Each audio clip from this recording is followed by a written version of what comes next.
ಅಸ್ಥಿಶಸ್ತ್ರಚಿಕಿತ್ಸೆಯಲ್ಲಿ ನವಯುಗಕ್ಕೆ ದಾರಿ. ಬೆಂಗಳೂರಿನಲ್ಲಿ ತಜ್ಞರ ಮಹಾಸಮ್ಮೇಳನ. ಬೆಂಗಳೂರು ಅಸ್ಥಿಶಸ್ತ್ರಚಿಕಿತ್ಸಾ ಸಮಾಜದ ವತಿಯಿಂದ ಆಯೋಜಿಸಲಾದ 29ನೇ ವಾರ್ಷಿಕ ಸಮ್ಮೇಳನ ಬೋಸ್ಕನ್ 2026 ಬೆಂಗಳೂರಿನ ಕೊರಮಂಗಲ ಕ್ಲಬ್ನಲ್ಲಿ ವಿಜೃಂಭಣೆಯಿಂದ ನಡೆಯಿತು. ಏಪ್ರಿಲ್ 4 ಮತ್ತು 5ರಂದು ನಡೆದ ಈ 2 ದಿನಗಳ ಸಮ್ಮೇಳನದಲ್ಲಿ ರಾಜ್ಯ ಮತ್ತು ದೇಶದ ಹಲವು ಭಾಗಗಳಿಂದ ಅಸ್ಥಿಶಸ್ತ್ರ ತಜ್ಞರು ಭಾಗವಹಿಸಿದರು. ಹೊಸಮತ್ ಆಸ್ಪತ್ರೆಗಳ ಸಹಯೋಗದಲ್ಲಿ ನಡೆದ ಈ ಕಾರ್ಯಕ್ರಮ ಅಸ್ಥಿಶಸ್ತ್ರ ಚಿಕಿತ್ಸೆಯಲ್ಲಿ ಇತ್ತೀಚಿನ ಪ್ರಗತಿ ಮತ್ತು ತಂತ್ರಜ್ಞಾನಗಳ ಕುರಿತು ಆಳವಾದ ಚರ್ಚೆಗೆ ವೇದಿಕೆಯಾಯಿತು.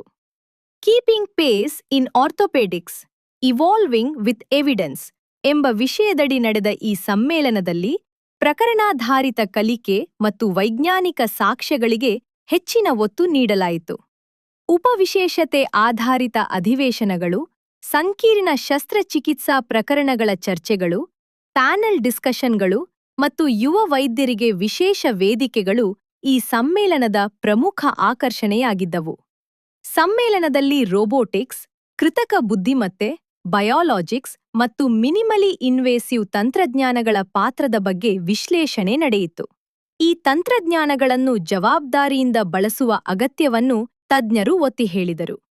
ಒಟ್ಟಾರೆ ಬೋಸ್ಕನ್ 2026 ಅಸ್ಥಿಶಸ್ತ್ರ ಕ್ಷೇತ್ರದಲ್ಲಿ ನವೀನತೆ ಮತ್ತು ಜ್ಞಾನ ವಿನಿಮಯಕ್ಕೆ ಹೊಸ ದಿಕ್ಕು ನೀಡಿದ ಮಹತ್ವದ ವೇದಿಕೆಯಾಗಿದ್ದು, ಭವಿಷ್ಯದ ಆರೋಗ್ಯ ಸೇವೆ ರೂಪಿಸುವಲ್ಲಿ ಪ್ರಮುಖ ಪಾತ್ರ ವಹಿಸಿದೆ. It's a great privilege and we can tell it with confidence and